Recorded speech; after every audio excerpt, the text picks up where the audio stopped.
My name is John Samples. I'm a vice president here at Cato. Welcome also to our Cato Forum today, addressing the question, will social media save democracy?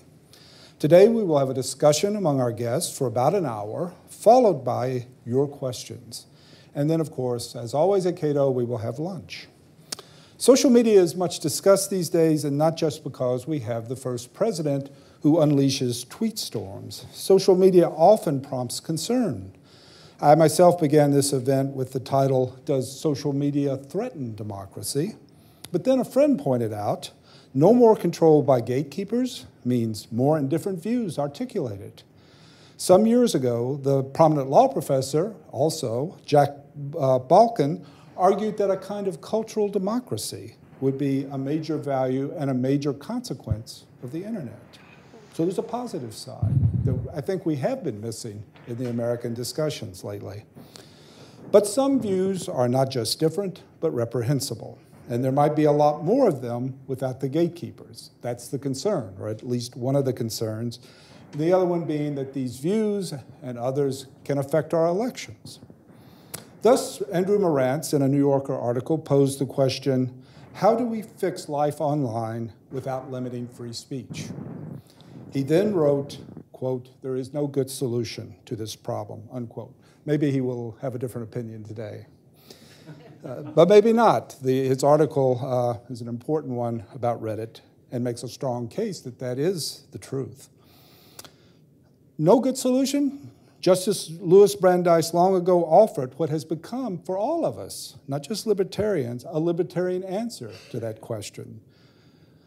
And the answer is, what do you do? The question is, what do you do about bad speech? Brandeis wrote almost 90 years ago, quote, the fitting remedy for evil counsels is good ones. If there be a time to expose through discussion the falsehoods and fallacies, to avert the evil by the processes of education, the remedy to be applied is more speech, not enforced silence, unquote. Has Brandeis' answer been undone by technological innovations? Does it matter if the private business people, not government officials, the people that are the head of Reddit, are the ones enforcing the silence? And of course, there's other questions related to democracy. This just doesn't, our discussions don't have to be just about free speech. Today, our guests will address all of these topics, or many of them. So I will begin with introductions. And then thereafter, everyone except Andrew will speak for 5 minutes about the topic, and then Andrew will moderate the rest of the discussion and also oversee the Q&A. So let me start with George Hawley, second from your right. George is an assistant professor of political science at the University of Alabama. His books include Right-Wing Critics of American Conservatism, Making Sense of the Alt-Right, and Demography, Culture, and the Decline of America's Christian Denominations. Alexandra Woodward, second from your left, is the digital organizing director of Organizing for Action, the nonpartisan community organizing and issue advocacy organization that grew out of President Obama's presidential campaigns. She has directed one of the largest digital communications programs in the country and orients her work toward building healthier communities empowered to be the agents of local and national change. In the center is Andrew Marantz, a contributing editor who has written for The New Yorker since 2011. He wrote Reddit and the Struggle to Detoxify the Internet in the March 19th issue, available at your nearest internet portal. I urge you to read it. It's an extremely good article. Ned Ryan, who is on the far end of your right, is the founder and CEO of American Majority, a grassroots training organization. The son of former Congressman Jim Ryan, Ned is a frequent TV commentator, and his op-eds can be seen at The Hill and American Greatness. And finally, to my immediate left and to your, on the edge, on your left, Katie Harbath is a global politics and government director at Facebook. Prior to Facebook, Katie was the chief digital strategist at the National Republican Senatorial Committee. She previously led digital strategy in positions at DCI Group, the Rudy Giuliani for President campaign, and the Republican National Committee. Andrew, over to you. Okay. So we were going to start with, you guys were going to give remarks. So why don't we just go this way? And yeah, take it. Perfect. When we talk about social media's impact on democracy, I think it's time we have a conversation about how we define social media and tech companies moving forward. And what does it actually mean in the 21st century to have free speech and free expression in the public arena, and who actually should be the guardians of free speech in America? Social media has had serious, measurable, positive effects for America. Gatekeepers are no longer able to keep conversations out that they don't approve of because social media platforms can be an extraordinary means of communicating directly with people. It allows people to have an in-run around these gatekeepers. There's no denying that upstarts and outsiders like Donald Trump or movements like Brexit were in fact helped by such things as Facebook and Twitter. And I think now we have to have a conversation moving forward in regards to social media's impact on democracy and potentially redefining these social media and tech giants in light of what they've become. In the beginning, and I would say we're still currently in that, there's a very light touch approach to these entities to give them the opportunity to grow. But now they've grown up, and it's time for the kids in Silicon Valley to start operating under the rules governing the other adults, i.e. the other information and telecommunication providers.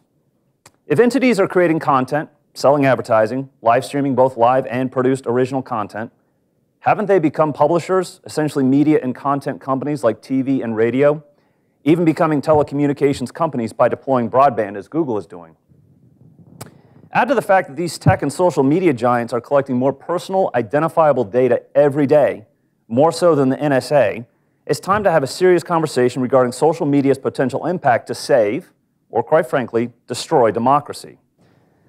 First, I think we need to at least acknowledge on some level that rule by algorithm is just as stringent as any rule by a dictator, perhaps even more so because it is vague, faceless, and hard to define. A world ruled by algorithms closes off views, closes off debates, and balkanizes people. So in fact, how can these social media and tech giants save democracy when in fact I think they're becoming less democratic? It's becoming quite clear social media companies are anything but neutral platforms.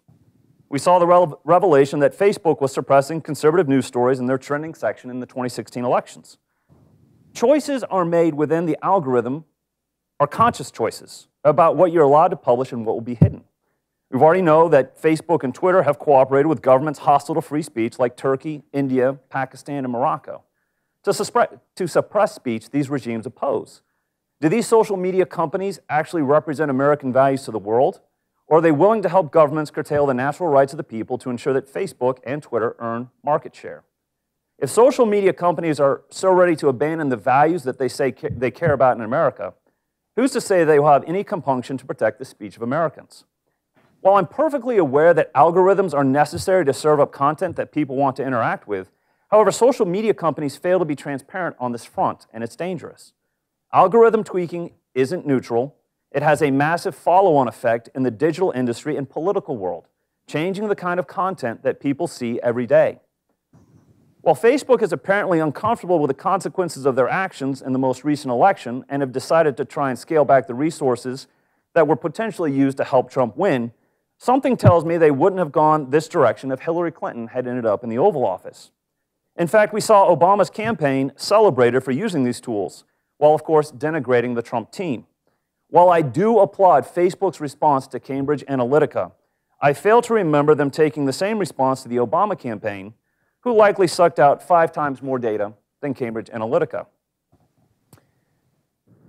If algorithms start filtering away, say, controversial and sensitive opinions about issues like abortion, and it starts favoring some sides over the others, we should ask ourselves, with a small hand of controllers over the algorithms, who controls the controllers? I'd argue that now it's time for everyone to start playing under the same rules. Far be it from me to argue for more regulation or new rules. Perhaps it would be best if these social media and tech giants were brought under the 1996 Telecommunications Act, with the FCC providing the governance and oversight of these entities. Instead of a rigged system that we are now operating under, to encourage greater competition, isn't it far better that everyone plays by the same rules?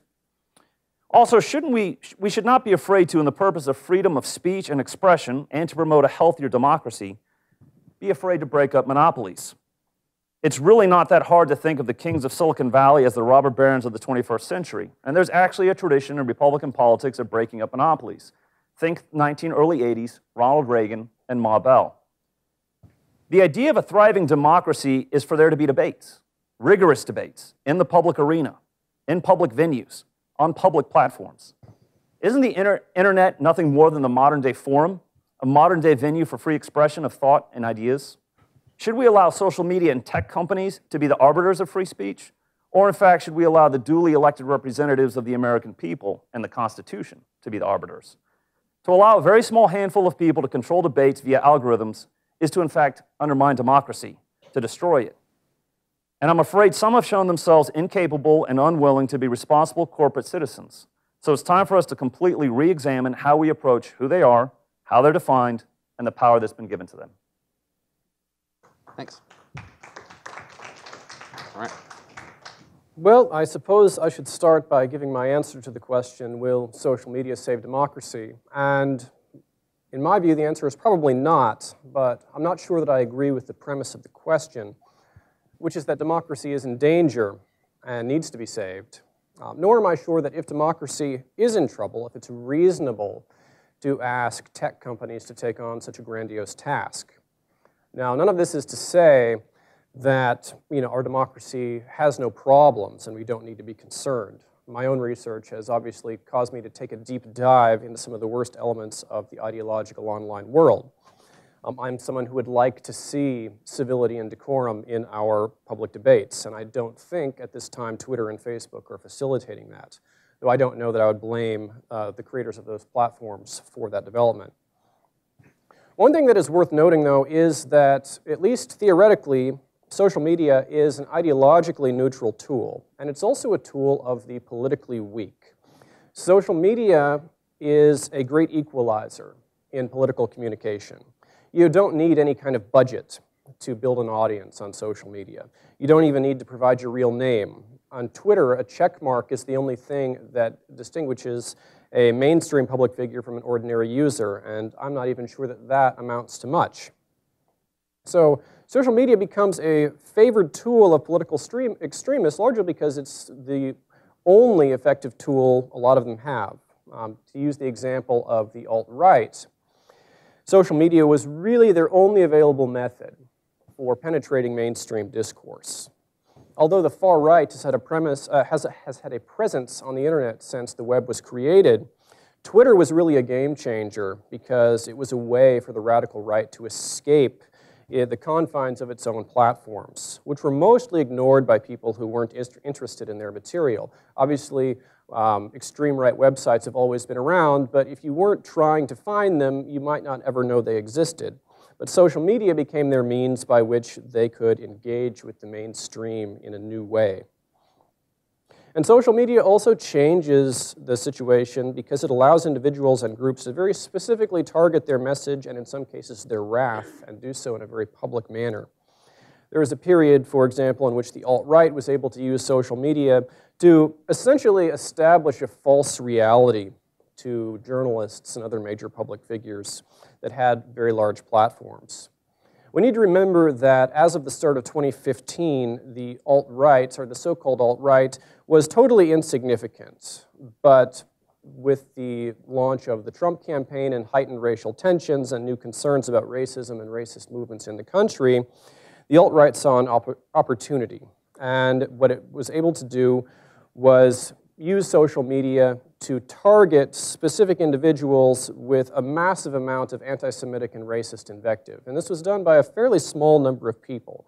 But what they managed to do was effectively project themselves as a substantial and growing movement, as a real story that was part of the election cycle, ultimately culminating in Hillary Clinton herself dedicating an entire speech to the subject.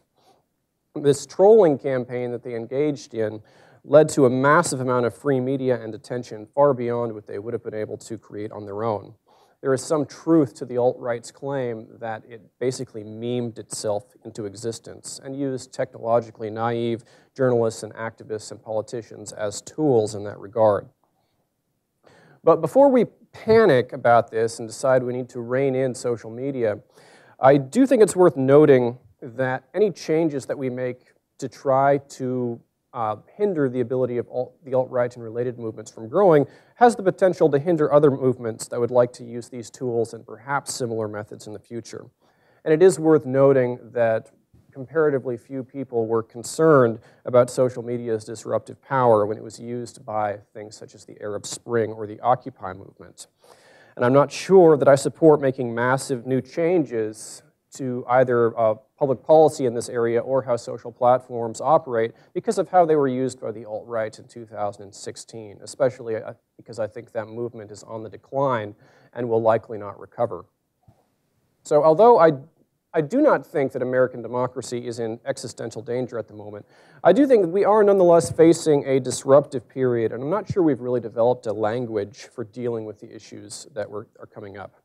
For example, we're now furiously debating these questions of free speech, but I think the issue is a little bit different in the internet age. I mean, the standard libertarian response to the free speech question is that the government should never ban speech or only do so in very limited circumstances.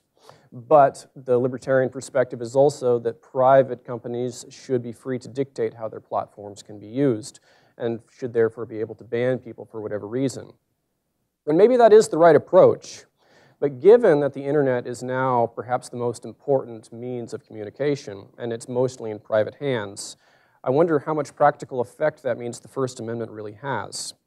Now, I understand why libertarians would be uncomfortable with the government denying people their ability to speak, but is censorship okay if it is engaged in by a giant tech company who has a monopoly or near monopoly? I mean, perhaps, but I do think this is something we need to think about first.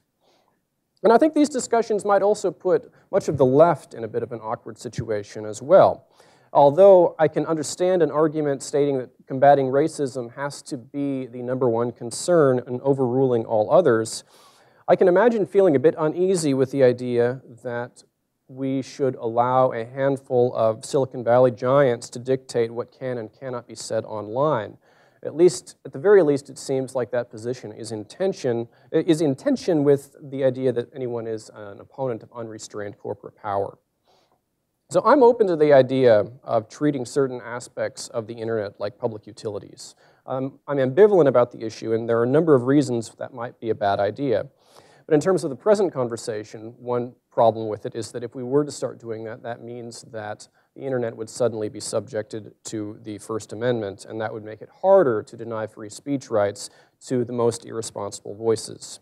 So at this point, it's not clear to me what is the available option that will lead to the best outcome. So at present, the only thing I believe and would recommend is that people don't panic. As a number of very troubling things happened in the 2016 presidential election cycle, I'm not sure they represent any kind of long-term existential threat.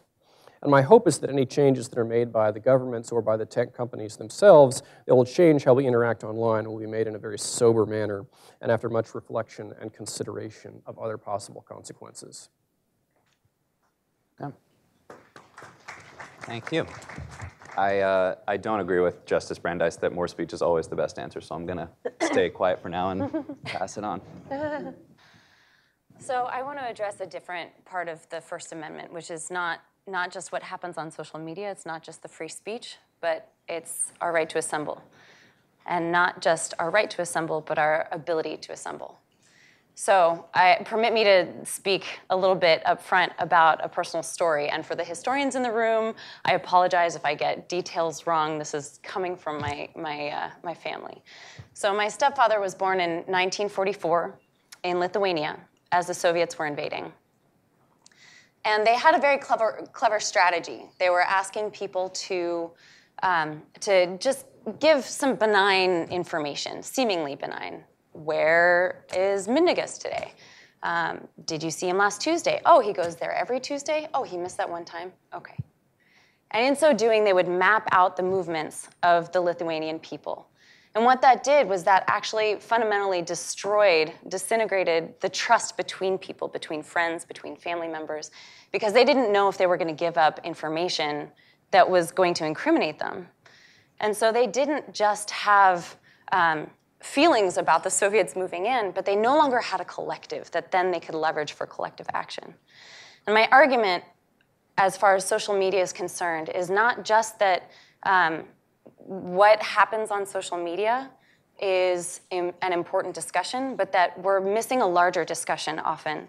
At least I'm not hearing it, which is that we are, in many ways, allowing the same kind of social disintegration to happen, and we're not realizing it. We're passively endorsing it, if not wholeheartedly embracing it. What I mean by that, many of you may know Dr. Robert Putnam from Harvard. He's a political scientist who wrote a book about 20 years ago. George, I bet you are very familiar with this, about the disintegration of our communities and how since the late 60s, early 70s, there has been a steep and steady decline in our participation in volunteer activities. That could be anything from club sports, civic participation in party activities. It could be the PTA, unions, religious activities. Across the board, people are participating in these things less. So it's not just a political problem, it's a fundamental society problem that people are not necessarily collecting in the way that they once did. And he attributes it to a few different factors. First, the growth of the suburbs. People moved further away from one another, so it took a little bit more work to actually have conversation in person. And sometimes those conversations, as you know, are sloppy. When you have different opinions from one another, you're going to butt heads. But when you are in a network where you're dependent upon one another, you get past that. You learn to develop and exercise those empathy skills that enable you to respect difference while still being in the same team. Second, he also says that technology, and specifically TV, this was back in 2000, had a big impact on our participation in volunteer activities because we would come home and watch TV instead of going out and playing baseball. And in his example, he talks about bowling leagues. And third is a generational shift toward hyper-individualism, which is the same thing, this movement away from a feeling of responsibility to the collective and more towards the individual. You see things like slogans that are less do your duty for your country and more be all that you can be. You see a discussion of when there's a problem in the school district, oh, how is that going to affect our kids? Instead of our kids meaning the community's kids, you mean your own biological kids. So it determines the degree to which you pitch in and you try to make things better versus moving into a different school district. So these things have a measurable impact on the strength of our community ties. And without those collectives, it's really hard to make any kind of social movement or social change. Now, people may argue that it's different in the age of the internet, right? We're assembling online. My claim is that that is fundamentally not true. We are able to assemble, perhaps, in the blink of an eye, very quickly. But attention is not commitment. It is not dedication. Things are hard. And in fact, one of the biggest public health considerations now is that because we have these personal devices on us at all times, we are more and more enclosed in our own personal spaces. We're less and less likely to have in-person interactions. And they're seeing that, generational researchers are seeing that, especially with the youngest generation, what Jean Twenge, an MIT professor, calls the iGen, which is the generation that does not know life without the internet.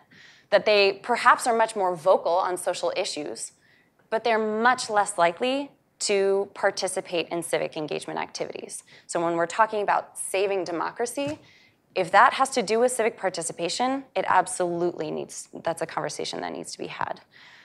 In 2014, this generation was first able to vote in a midterm, and they were 33% less likely to show up than the boomer generation.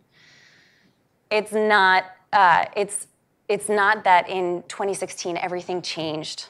There has been a heightened level of activity, but the problem is that we are seeing long-term trends, and any little blip is not necessarily going to be enough to overcome that when we have fundamentally laid a structure for our societies that pull people away from empathetic and deep relationship where they have to disagree and still love one another and cooperate, and more towards a society where I'll do what I want, it's a spectator sport, politics is interesting, but it's not for me.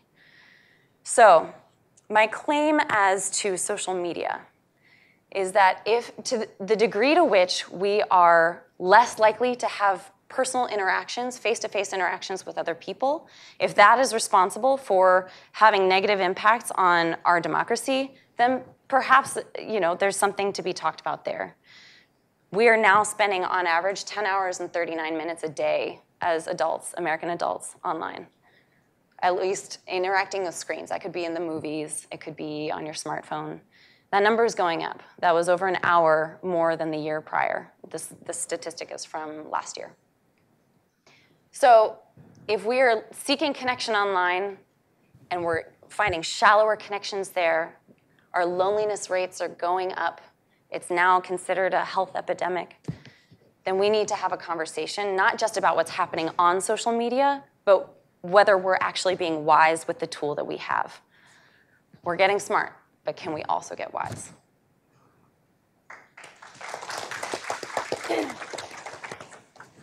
Well, I want to thank Cato and all of you for giving me the opportunity to come here. This is obviously a question that has been weighing heavily on my mind even before the 2016 election. I've been at Facebook now for 7 years, and when I first started here in DC doing digital work, Facebook hadn't even been created yet. So this is a dramatic shift of things that has happened in a relatively short period of time, of 14, 15 years. I want to talk today about how we're addressing it, how we're trying to think about this, and how we're grappling with some of these questions. For us, there's 5 main areas we're looking at, and we fundamentally believe at the end of the day that social media can be good for democracy and can encourage civic discourse. But we have to make sure that we're doing what we can to mitigate the risk and to be looking at the consequences that have come out of these platforms. Whether that's combating both foreign interference and also what's potentially happening domestically when you look around the world. What we can be doing to be removing fake accounts. Much of the activity that we see on our platform and that we saw in 2016, particularly from the Russians or the Macedonians who were sharing fake news, they were using fake accounts to do that. They weren't using their authentic accounts. So the more that we can do there to be taking those down in a timely manner or even preventing them from being created in the first place gets us a long way. There's work we're trying to do on ads transparency and trying to make it more transparent about the ads that candidates, political parties, political action committees, and others are running online. We launched a tool last week, an archive, where you can see those ads, and they will be there for 7 years, and I'll talk more about that. We're looking at what we can do around fake news, what we can be doing, and what we should be doing, in fact. And it's been interesting, even in just the year's time that we've been trying some of the different tactics that I'll talk about, the impact that those have had or have not had. And finally, there's a lot of work we're trying to do on the civic engagement side, whether that's helping people to remind them to register to vote, know who's on their ballot, gain different perspectives in terms of where the parties or candidates stand on the issues, and even just reminding them that it's election day and to go and vote. And so when you go back to the first one I mentioned in combating foreign interference or looking for what bad actors might be, how they might be exploiting our platform, you actually have to look at the different areas of the platform. It's not enough to say, oh, we're going to combat foreign interference. You have to look at the ways they might be, what they might be doing. And we look at that in 3 buckets. We want to make sure people have the right information about the election. We want to make sure they feel safe expressing themselves and that they are motivated to participate and turn out. And so that means we're looking at everything from misinformation of people sharing, things like Republicans vote Tuesday, Democrats vote Wednesday, or you can text to vote. And how do we make sure that's not on our platform? How do we make sure people aren't creating pages at the last minute or at any time that could be impersonating a candidate or political party trying to spread a message? What are we doing in terms of, one thing we see a lot of is people registering URLs such as NewYorkTimes.com and just transposing 2 letters and making a site look like it's the New York Times or CNN or BBC, because those are trusted brands, but they're actually sharing news that is stuff they just made up. On the safety side, we want to make sure people aren't bullied for sharing their political positions on the platform. But how do you define, where is that line between just political speech and political discussion and bullying or harassment? I think that's a really hard, if I asked each one of you, you might have a different way that you would draw that line. We want to make sure our platform isn't used to instigate offline violence. This is something we worked on a lot in the Kenyan elections last year. There's also just a lot of work, too, on account security, making sure that folks are using our two-factor authentication and strong passwords to help make sure that their accounts aren't hacked or taken over by somebody that shouldn't. And on the turnout side, I mentioned those civic engagement products. Now, when we look at all of these, we've got to be looking at it of what can we do to even just prevent that behavior from happening in the first place. We thought about when you look at, the issue immediately after the election wasn't the Russians or anything. It was about fake news sites from Macedonia and people doing it to make money. And so one of the things we did is reduce the reach of sites, of URLs, where if you clicked on them, they were going to a page that was mostly ads. So we're trying to reduce the economic incentives of them even trying to share this content on the platform. We're doing what we can to try to monitor, to potentially identify activity. One of the things that happened in the Alabama special election in December is we were looking for content that was getting a lot of reach in the US but came from pages where admins were from another country. And we found another handful of URL of websites from Macedonia that we were able to black hole and make sure people couldn't share on the platform. And that came from those monitoring efforts. We're looking at what we can do to be better on enforcement. I have to be honest, this is probably one of the trickiest areas and the fascinating questions that are coming up of how we should be handling some of these issues, and even if they are issues, and trying to identify them. And how do we do that in a quick way, but also in a way so that we are thinking about the unintended consequences, that we are trying to be thoughtful in making these decisions and thinking about how they won't just impact democracy here in the United States, but how it will impact the entire world. And then we do a lot of research. We start for every election internationally, we start working about 1.5 years, 2 years out of going and doing research in countries to identify what election integrity risks they may see and also how they may civically engage. And so with all of the different products that we're working on, those are some of the things that we're trying to do to tackle each of these different problems.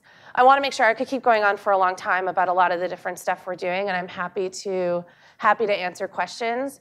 But I will say this just to close. These are the conversations that we want to be having. Everyone up here has made incredibly valid points and questions and criticisms of our platform. And these are the conversations that we need to be having, because you don't necessarily also just want Facebook making one decision, Google making another decision, Twitter making another decision too.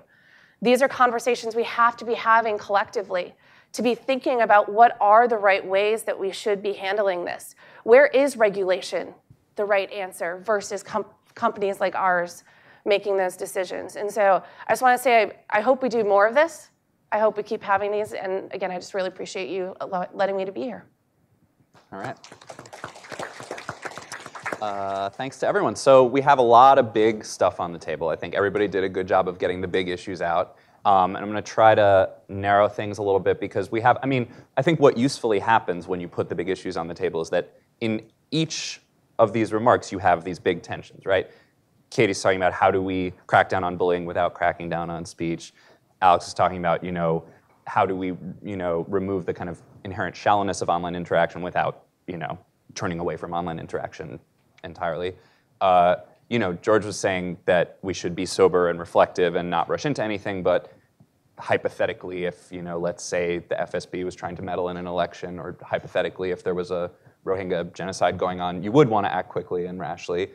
Ned, I heard you arguing pretty forcefully that rule by algorithm can be worse than a tyrannical dictatorship, and yet also we want to make sure the algorithms don't crack down on insurgent movements like Brexit and Trump. So everybody has these very dynamic tensions that are right at the heart of what you're saying, and that's to be expected. But I guess one thing that might narrow it a little bit is to say, like, what's one thing that you can unambiguously get behind that could help right away tomorrow, that we don't have to wait for Congress to do, that we don't have to wait for the FEC to do? What's something that you think the platforms can do, the society can do collectively or culturally, that you would be unambiguously ready to get on the ground with? And actually, if you want to do the political ad stuff, that's not tomorrow, that's yesterday, but I think it's worth. Yeah, I think, the ads transparency stuff, we announced it back in October.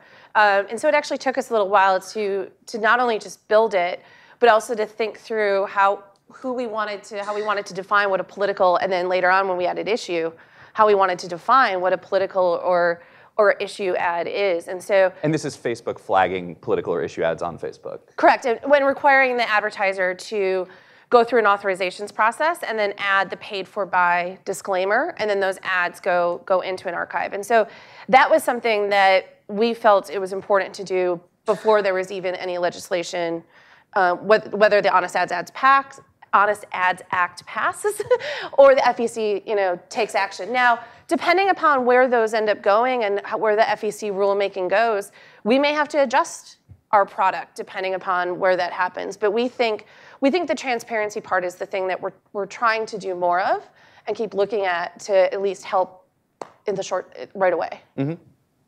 So that's something that can be done and has been done. Do you guys have something that you would get behind as something we can do right now?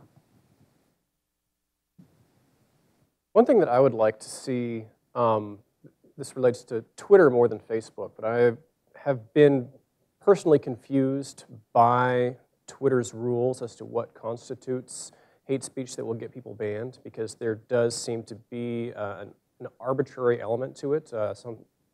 Seems rather capricious at times. There are people who are banned for things that I find abhorrent but don't seem to be in violation of their rules, and there are other accounts that really shouldn't have any place there that remain untouched, and a little bit of clarity as to how these decisions are made would be useful, at least from the perspective of someone trying to analyze it from the outside, and perhaps from users themselves to have a better idea as to how one should behave online. Mm-hmm. I think that's really fair, and I think the thing to think about too is it's not just clarity on what our standards are, which is something we've been attempting to do more of, but your point too of how the decisions are made. And how the conversations that are happening within companies, whether it's ours or Twitter, of getting to those points, and how these policies evolve. Mm-hmm. Because they do evolve, and they're really long, and how do we help make sure people understand that, mm-hmm. and how we're getting to it. So I think it's important to look at both parts of that.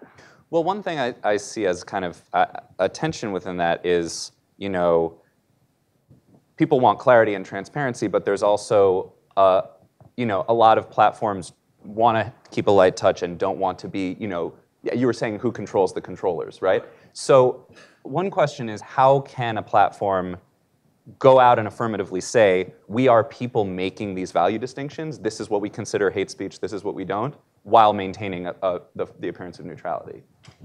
Welcome to democracy. I don't think there's an easy way to get to that. I think I would reiterate what George said. There's got to be a lot more transparency about how rules are made, what's acceptable, what's not acceptable. But I got to tell you, even at that point, I'm very hesitant to let certain private companies decide what free speech is. As Alex was pointing out, if we're spending up to almost 11 hours on our screens, I might be at 12 hours, I don't know.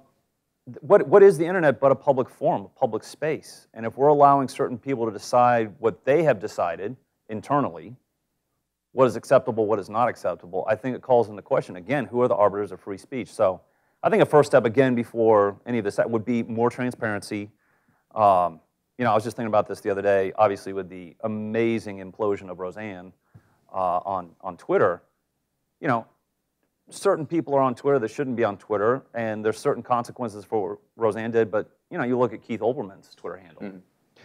Twitter didn't ban her, it's worth noting. No, it didn't, exactly, but there's certain people, going back, there were certain people that have been banned for saying certain things, and then you look at Wanda Sykes and Keith Olbermann, and you're like... Yeah. And Donald Trump. Donald Trump, although I don't think he's used mother effer before on Twitter. No, but this brings up this, there is always a double standard. Right, where are you going to find the right, and again, it comes down to then who makes those decisions? Is it the duly elected representatives of the American people, or is it private companies? And I think that's the tension that I think we're really going to, it's accelerating very quickly. I can guarantee you, hearing some of Kevin McCarthy's comments the other day, should Republicans keep the majority in the House and should he become Speaker, I think there's going to be some very rapid movement on some things, probably in the first 6 months of next year. Well, and I think, so then from a civil libertarian point of view, you get to the question of, do these companies have First Amendment rights? Exactly. You've got to, where is the tension, where do you find the right line? I think that's what we're really starting to struggle with is, where do you draw the line? Where do certain freedoms start and stop? I mean, there's obviously not unlimited freedom to go into a theater and yell fire. At the same time, we in democracies, and again, it goes back, democracies are messy. I think there's got to be something where we say there has to be as much free speech as possible, but no more than not possible. Right. Yeah, if that makes sense. Yeah. In the spirit of transparency, too. So Ned and I and several others have been working on a project of social media practitioners across both sides of the aisle in conjunction with the Democracy Fund and the Harris School of Public Policy at the University of Chicago. And we've been trying to come up with principles that all of us can agree to. And so this gets back to your original question of, like, is there something that we can unambiguously agree to? And it also goes back to the spirit of dialogue and making sure that we're all on the same page, having these conversations, because it is nuanced. And one of the things that came up that we ended up all agreeing to, although we're not completely finished with this project, it's ongoing. Close to it. Close to it. Is that we would like there to be a working group, essentially, with many different parties from various interests to be able to have these conversations and to acknowledge that transparency is an issue, that having open and honest dialogue about it too, knowing that not every single decision that is made is going to be a perfect one because there's always going to be dissent, but that may be some place where we can start, is continuing and encouraging cross-party dialogue. Yep. It just comes down to transparency.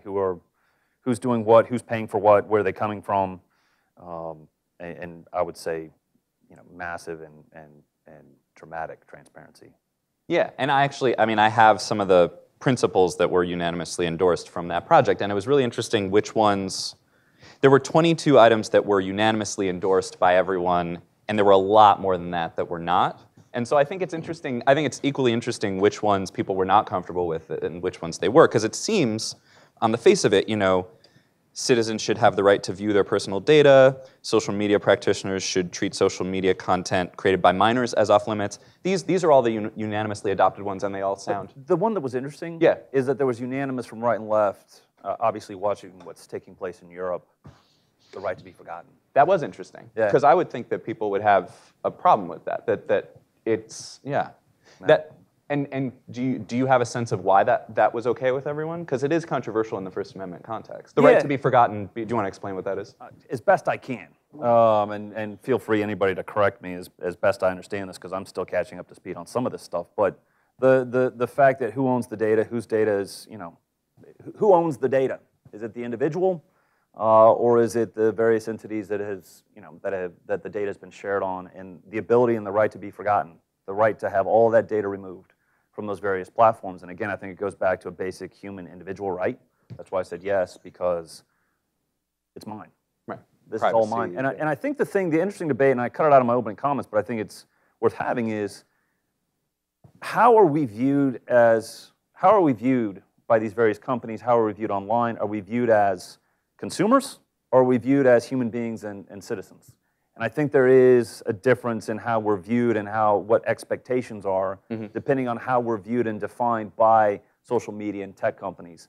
And I think where Europe has come down, interestingly, has been more towards human beings and citizens, and where we have been right now, currently in the United States, I think there's very interesting conversations taking place, seeing what Europe has done.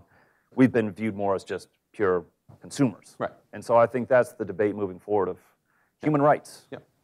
Yeah, well, and a lot of European countries have human rights in their constitution, and we do not. So I think that, you know, one question that I found interesting that did not pass, and this I wanted to sort of read, because as I was saying, I think it's interesting what people did support and what they didn't. And it seems like a lot of what we're saying is kind of a larger cultural shift in how we think about stuff, more so than specific regulation.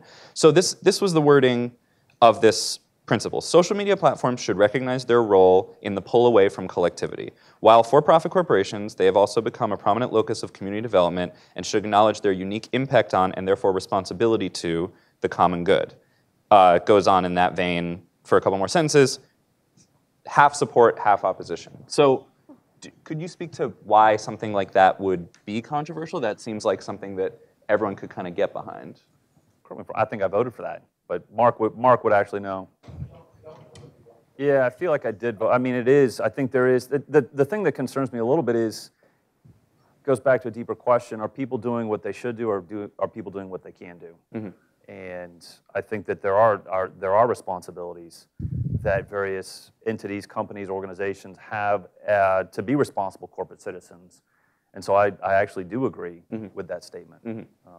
Yeah. I would as well. So I'm I'm not giving the other point here, Yeah. but I think that it's important to acknowledge the context and the history that we come from.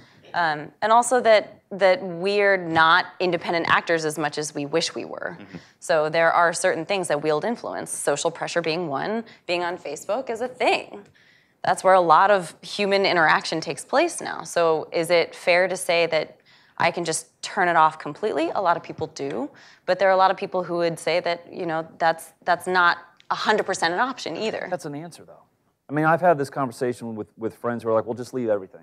To be fair, I'm a big practitioner of Twitter, do some Instagram, do some Facebook, but Twitter's my thing, love it. And we've had this debate, like, you just withdraw completely. I'm like, no, because then you literally are ostracizing yourself, self-ostracizing from a very real part of society because of everything that's now taking place online on the internet. And so I don't think that's a solution. I look at that and go, I think that's the wrong approach, wrong solution, that we have to actually engage in this and debate.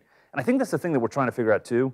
How can we actually have, again, democracy being messy, these jostling, you know, we bump into each other in our disagreements. How are we going to actually solve these things offline and online? Because if we can't, I mean, then you do call into question, what is the future of our democracy?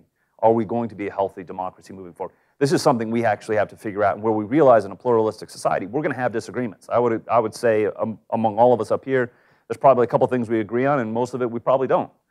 At the same time, respecting each other as individuals and saying, I am going to respectfully disagree with you, and what does that look like in the public arena, which is both offline and online? Well, I think in practice it doesn't look like I'm going to respectfully disagree with you. Right. So then I say that too as someone who gets a little chippy on Twitter, you know? Right. So then it does seem that at some point the platforms do have to step in and say, hey, that's abuse. We're putting you in the timeout box. Right? I mean, there has to be some role for that. So I'll make this quick. I don't want to hog too much time, but you know, I had to deal with the alt-right. I'm on the board of the American Conservative Union. We put on CPAC. Somehow Milo got invited to CPAC. I was adamantly opposed to it. I did not think anybody that's associated with the alt-right should have a platform at CPAC. And so, you know, knowing that George just wrote a book on it, I thought it was fascinating. I was talking a little bit with George beforehand that I think there are certain lines where you can say, alt-right is nothing but the new form of white nationalism, white supremacy, whatever you want to call it. At the same time, understanding that's inflammatory, and I think you would agree, we'd probably agree 99.9% of the American people, I hope, would agree that that's unacceptable. At the same time, is really being pro-life that inflammatory? And so it's one of those things where you actually have to draw the line and say, yeah, there are certain things where I completely agree about some of this absurd and ridiculous and abhorrent behavior of the alt-right. At the same time, there is a very significant percentage of us, myself included, very strongly pro-life. And so, you know, when you see Twitter and some of these guys kind of maybe damping down on some of those it's one of those things, where do you draw the line? Where do you draw the line and how? I mean, I think the mechanism you brought up is, you sort of alluded to like public opinion. 99% support this, 50% support this. Is that something that we're comfortable with as a weather vane for how we draw those lines, or are we comfortable more with just saying... Then you fall into pure democracy, and then it's the tyranny of the majority, and then all of a sudden, the minority doesn't have a voice. Right. So what is a better answer? George. I would probably describe myself as largely a free speech purist when it comes to ideas.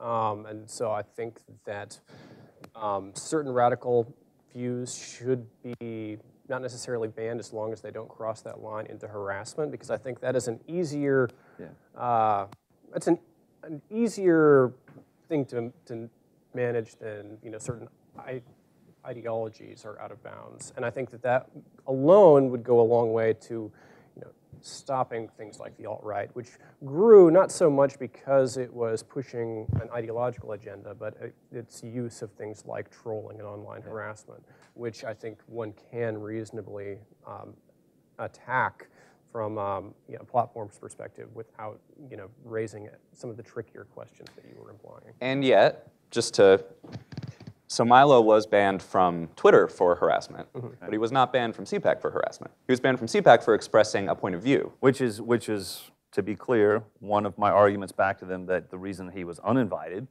was over something, again, that 99.99% of people found abhorrent. And I thought we missed having a real, rigorous debate. And again, this is why we actually in democracy have to figure out how we can have rigorous debates without some things being silenced. And I felt that some of that debate we were silenced, because we didn't have that honest debate about why Milo shouldn't be invited. Not for this one Yeah, it wasn't for pedophile or pedestry or any of that. It's because he is associated. I said, if he looks like a duck, quacks like a duck, he's a damn duck. And that is, to put a point on it, you acting as a gatekeeper, or the people who make that decision acting as a gatekeeper. Last thing, I think part of what would be helpful in this whole dialogue, and I actually brought this up, and I think it made the principal list, we actually have to learn how to self-police ourselves inside of movements. And I thought this is where the conservative movement could actually have and take a stand, much like Buckley did back in the day with the John Birch Society. We can have that conversation about the alt-right and say, I'm sorry, we have a big tent, but those pegs and that edge of that tent end right here, and alt-right is not inside those pegs in that tent. National Review tried to do it in 2016. It didn't work. Yeah, but that's a whole other conversation. Well, and you see this we've seen this, there was something I read earlier this week or last week, of a study of looking at when politicians self-police on their own Facebook page in terms of comments, and impose some self-policing in terms of the language that they're going to allow or not allow, they actually end up having a more productive dialogue than just letting it all... Self-policing by whom? So if I'm a politician, I've got my Facebook page and I do a post and people are commenting on it, if somebody's harassing somebody else, stepping in and stopping it. Moderating it or yourself. Moderating it, yeah. And doing some more of that, I think it's both self-policing on ourselves, but also calling things out when we think that they might be wrong or going over the line. Because I think the trend of our conversation here is showing that we don't necessarily, we're not going to be able to draw the clear line and be like, all right, we're done. It's going to have to be a constant debate. And we're even finding it too, again, going back to the ads transparency stuff of how we define a political or issue ad. We caught Bush's baked beans. I was going to bring that up. That's not a political ad, or political ad, but we're having to it is going to take us time to find the right spot where this line is, and figuring out what works and what doesn't work. And I think a lot of times people want the nice, clear answer right away, when in actuality it is going to be a debate and figuring out where that is to get there. Do you have? I want to get back to the self-policing thing, but I did want to ask when Bush's baked beans came into the dragnet and a polka band and all that stuff. Do you have a guess? And I don't want to do the gotcha thing because there will always be mistakes, but do you have a guess as to why that happened? Do you know? Yeah, I think the Bush's baked bean one is because the name Bush, and we had that in there. I'm not sure on the polka band one, I'd have to look, but we made a conscious decision here for initially enrolling this out that we wanted to be more broad in terms of being transparent, for people to see things and make decisions on their own, if they're political or issue, and then start to narrow it down versus starting narrow and go out. Now, people are going to disagree with us on that decision.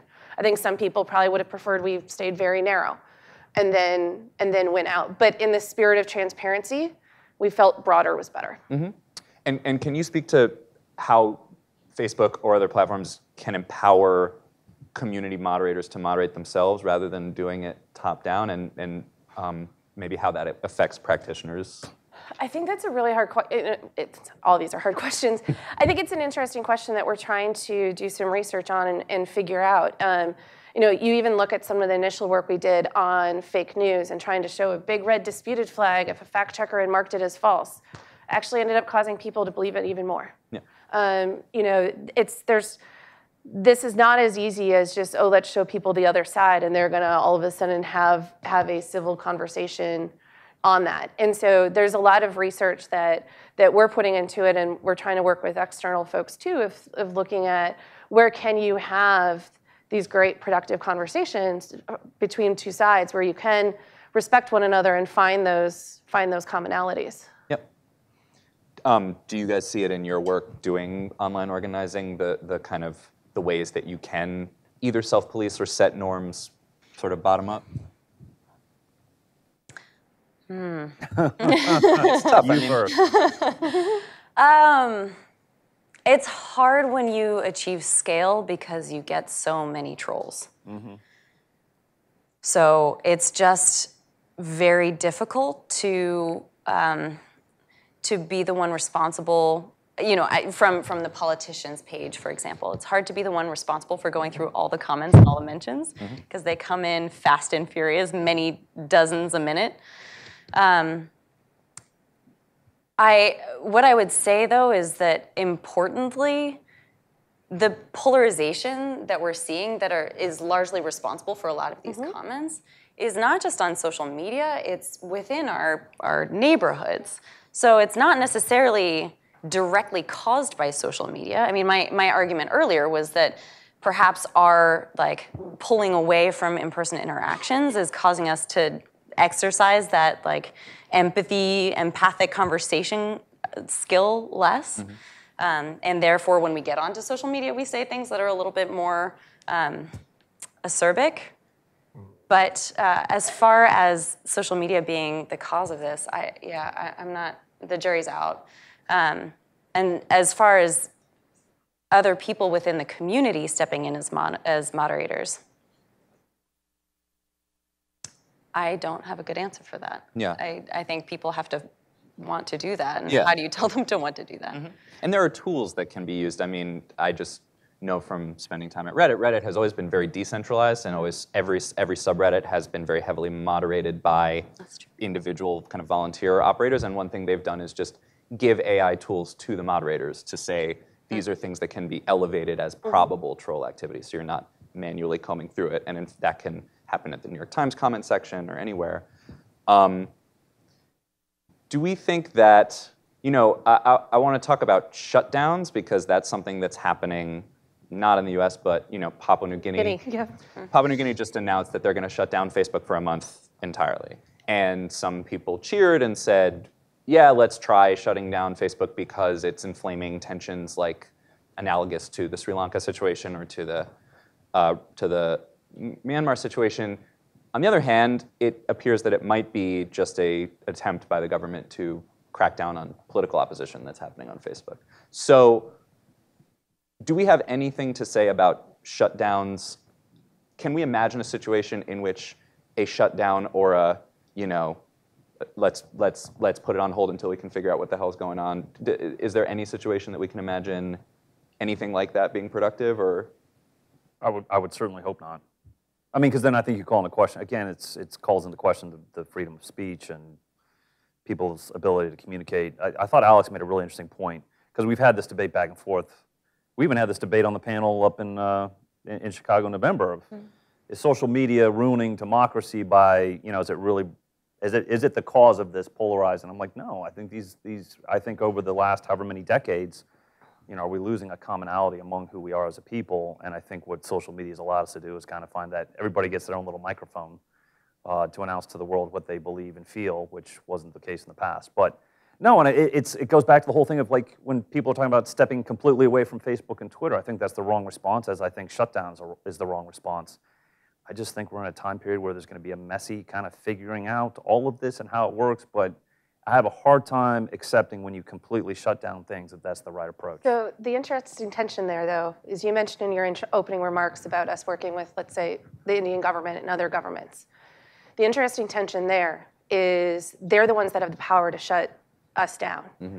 And so where do we make decisions where we want to make sure we're giving more people voice, but where do we also want to make sure that the government isn't trying to use it to also stifle other opposition and potentially getting us into and then threatening us with shutdown if we don't take that action. And so I'd be curious, it's a very interesting tension because for us, commercial things aside, we want to stay up because we believe that will give more people an opportunity to have that voice and to participate. But then you got to find that balance though with that government that's asking you to do something or else they're shutting you down. Yeah. And then is it truly freedom of speech? Right. Yeah. Yeah, and I mean, not every government treats Facebook with the freedom that the U.S. government does. Mm-hmm. Okay, so we're going to move to Q&A portion. I'm going to read these things, and then we're going to get going. Please wait to be called on. Wait for the microphone so everyone in the room and our audience watching online can hear your question. Announce your name and affiliation, however you want to interpret that word. And yeah, that's pretty much it. So we have a question here. If we can get the microphone. Right down here. Good, as instructed. Afternoon, Carl Szabo with NetChoice. The Wall Street Journal announced today that there's a new website called Petsby, which is only for pets. So if you act like a human, you get kicked off. And that's content moderation at its forefront. I've actually written 2 op-eds in the Daily Caller on this issue over the past week. And looking at it from a libertarian view, which we're in the heart of Cato, and Cato's, what was his name?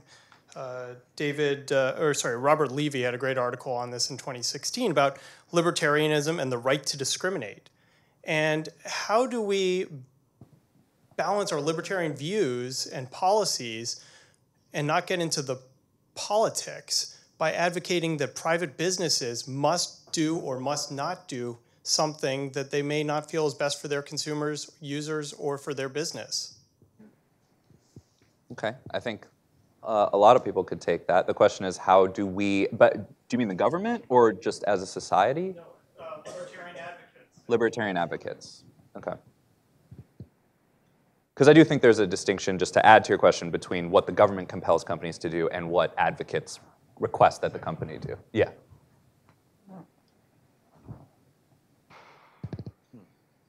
I mean, just to get the ball rolling, it doesn't seem to me that there's a First Amendment concern with a site that wants people to mimic their pets. Like, that seems like a weird thing that a company can be allowed to do. Float your boat. Yeah, yeah. Well, Float your boat. Sells out. Yeah. Well, and I think you could take this a lot of different ways too. Like even on Facebook, we require real name to use your real name on profiles, and you can't, I can't be Mickey Mouse on a profile, but I can do it on a page, and I can have that. Mm-hmm. I think one of the interesting areas there potentially is at the scale question.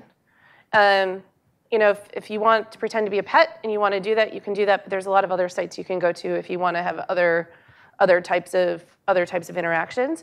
I think the big questions come when companies like ours and others get to a scale where you have a lot of people there. There's different norms that people are wanting, and it's a very fair question because it's a very hard one to balance. Mm-hmm.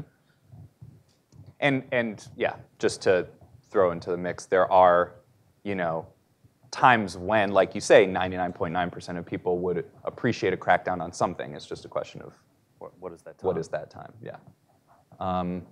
We have a question right here at the end of right there.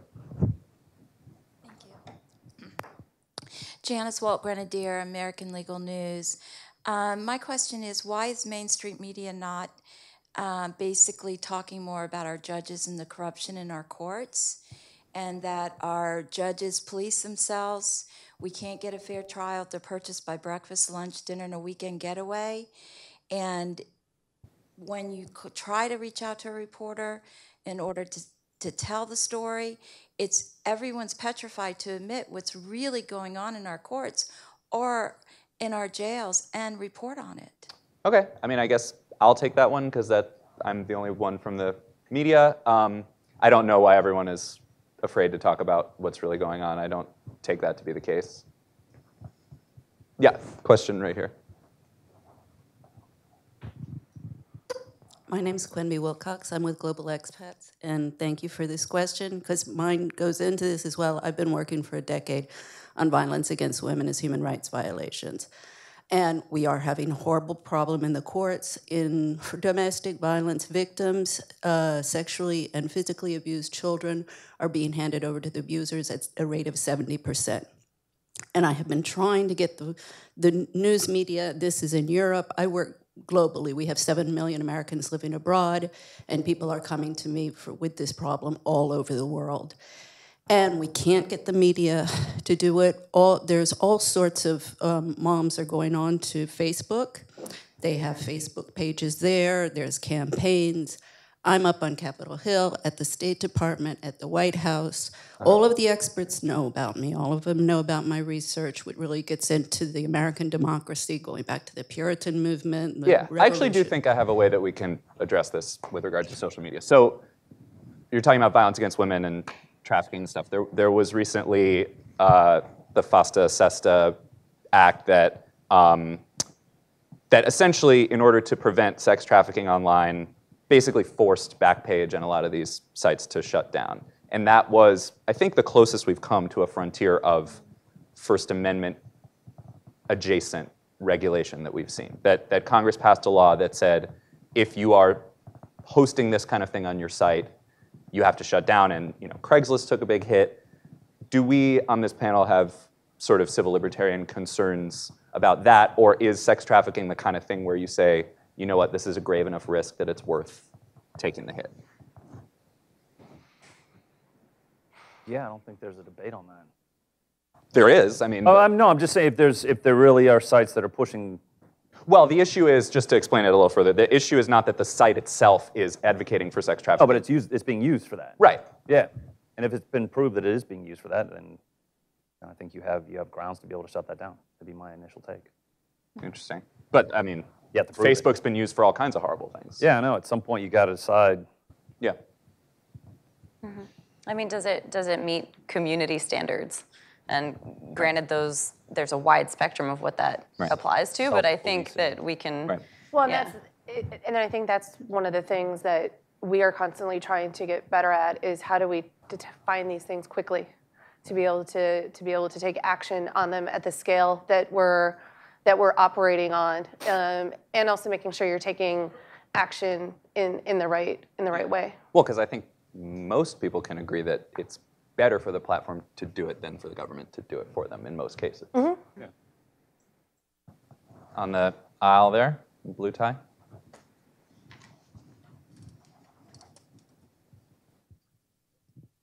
Hi, my name is Justin Margolis, the government of Quebec. So I'd like to think outside of our borders. Well, first let me just say it's nice to see a young panel, and I hope that when legislators do attack this issue that they consult with young people, and because that will change a lot of the debate. But my question is, seeing outside of the United States, you have more languages than Facebook could ever monitor in.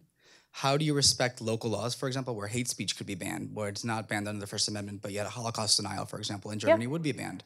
So how do you juggle this being an American-based companies with servers in the United States, having users around the world and local laws varying?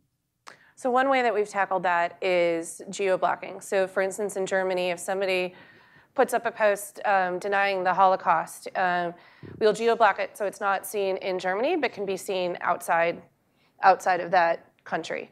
That's just one way that we have been looking at it, but it is difficult and something we're trying to figure out, because I think we initially wanted to have global standards, but there's not global standards. What's acceptable in Brazil is different than what's acceptable in the Middle East versus what's acceptable in Canada or the Philippines. And the other interesting thing too in trying to tackle this is there are differences of what the people inside the country feel is okay and acceptable versus what other countries and other societies might deem is okay or acceptable? And which one should we be listening to? And which one how should we be finding that balance? Because there are definite pros and cons to each approach. And yeah, it's just, it's just not an easy answer. Mm-hmm. In the middle there.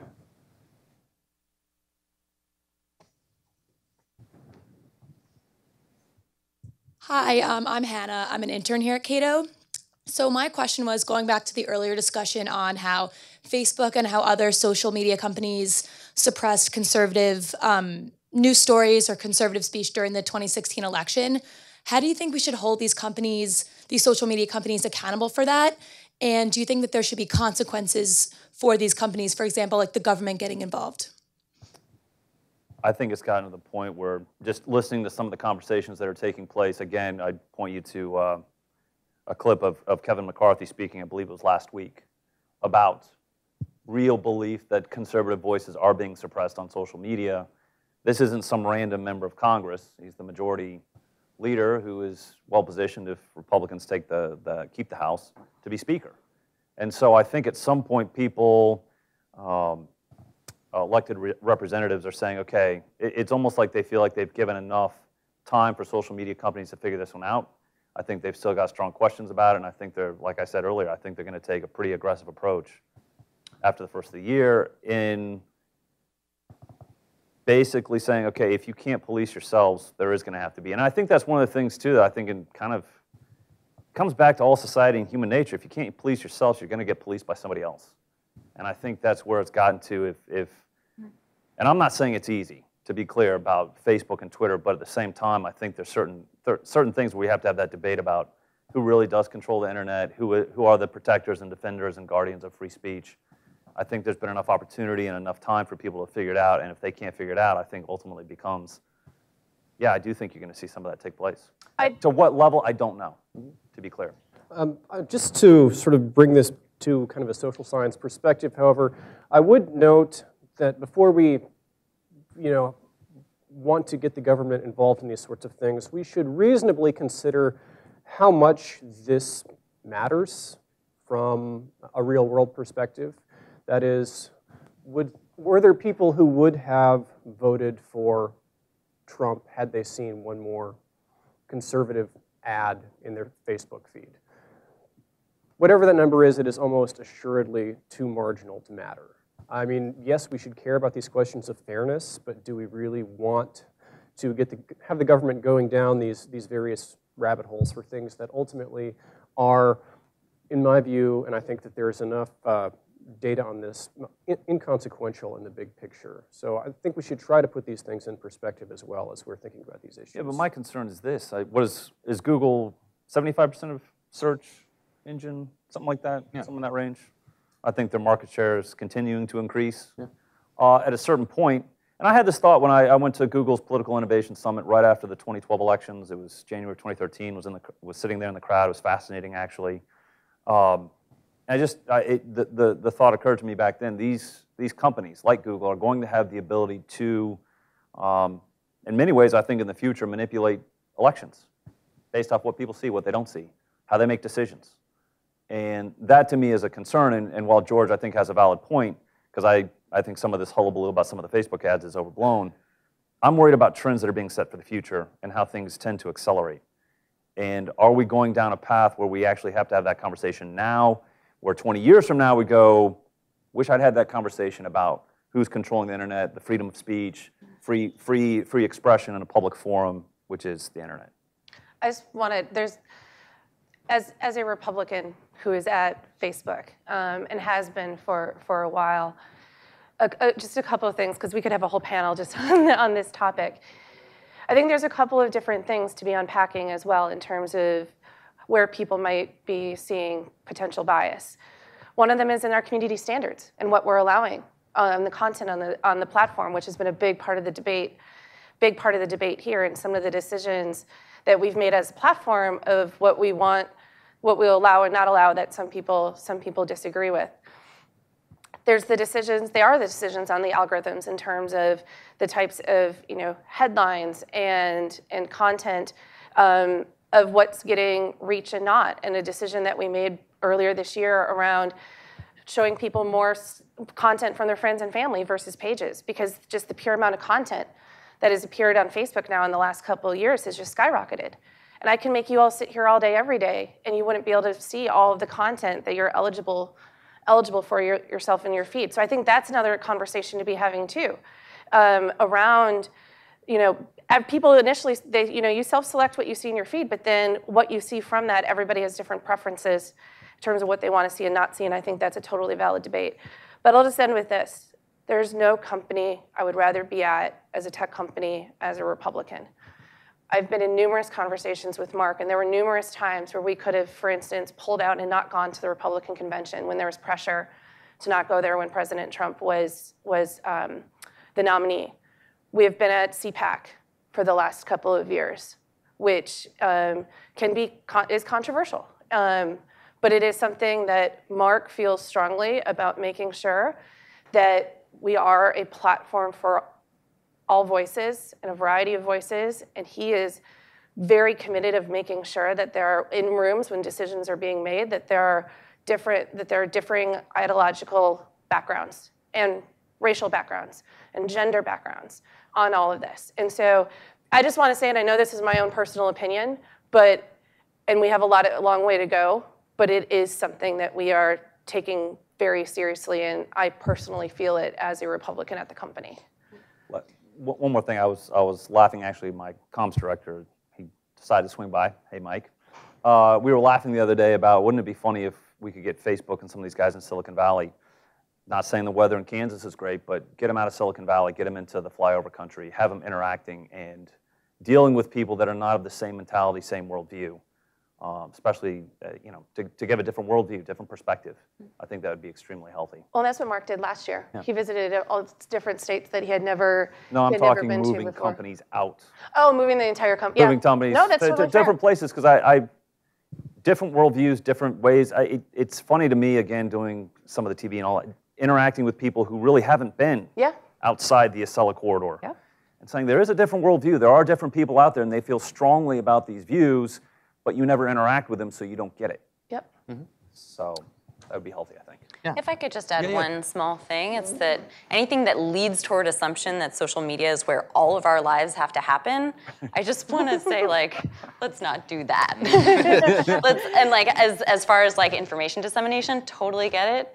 That's where it happens a lot nowadays. But as much as I can encourage people, my fiance is a pastor, and one of his favorite books is called TechWise.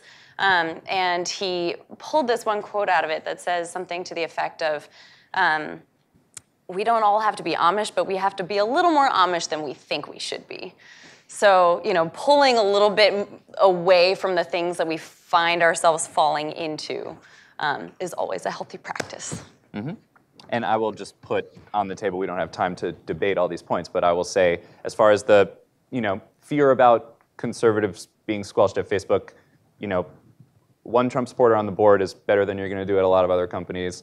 Also, I do think there is a lot of data that I've seen that is suggests that there is not a plot to stifle conservative speech, and that in fact there might be as much or if not more bias on the other side, that there might be just a lot of fake news that is branded conservative, that is not true conservative stuff. There's a lot of different ways to look at the data, so I just wouldn't take it for granted that Facebook is setting out to stifle Diamond and Silk's speech. And then I also would just, there is a debate as far as what George was saying about the fact that this stuff doesn't matter. I think there's a lot of data to suggest that it does, that advertising matters, that Citizens United matters, all that stuff. So that's just to point out, again, it's a whole other panel, but it's just to point out that there is a social science debate on that stuff.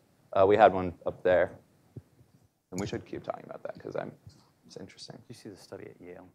Which? How op-eds change people's minds. Yeah. Yeah, Yale. Stuff changes people's minds. Yeah, I know, that's what I'm saying. Yeah. Yeah. Sorry. Richard Rasmus, I'm an independent consultant, and it first occurred to me as you were speaking, Ned, but a couple of other similar comments is, I think perhaps there's an assumption that Facebook today but others have sort of a chokehold on a market share and an ability to speak. You look back on, at one point, newspapers or the 3 broadcast networks or AOL and Time Warner, and even Google, tried to compete with Google Plus, which was a failure. And I don't think there's any inevitability that Facebook will, necessarily, have an immortal lifetime. So, as you think about,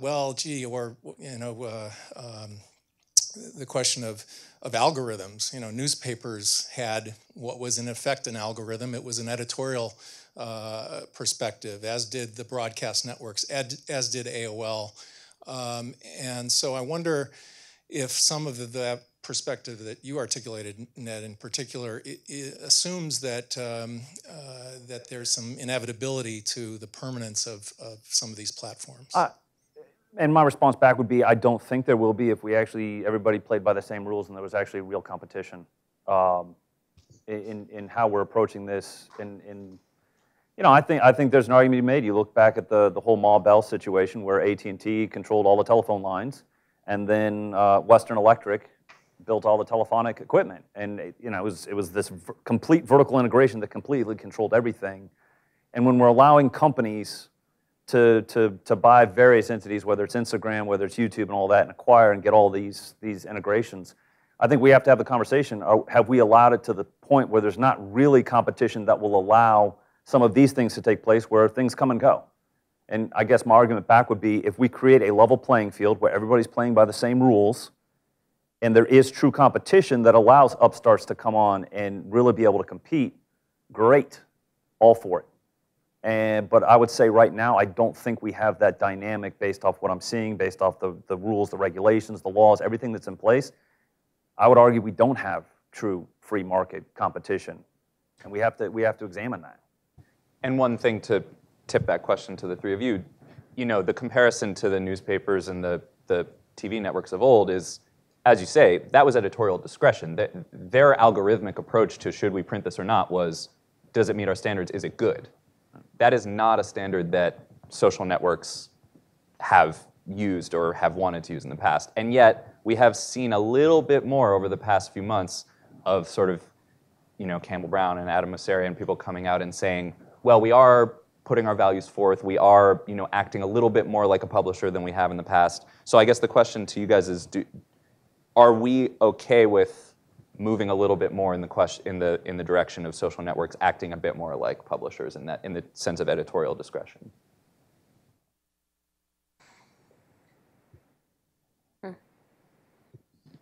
I was going to say, if we're going to redefine them from moving from platforms to publishers, then it would go back to what I was talking about earlier. The rules change. Mm-hmm. Once you're defined as a publisher of content, whether you're TV, radio, whatever, a telecommunications company, the rules completely change. And that was my argument, my opening statements. Mm-hmm. I think social media tech giants have become that.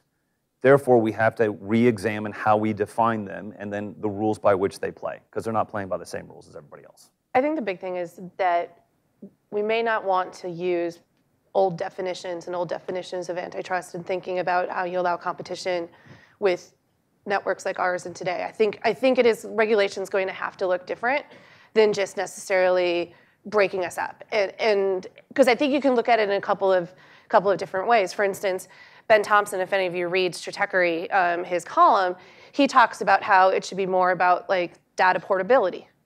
And that's how you can help have growth, if you can like port your social network into a new platform or a new startup, and you take your network with you. That's different than the regulation of just being like, all right, Instagram, WhatsApp, you've got to spin off and go become your own companies. But do they have the ability to compete to be able to do that?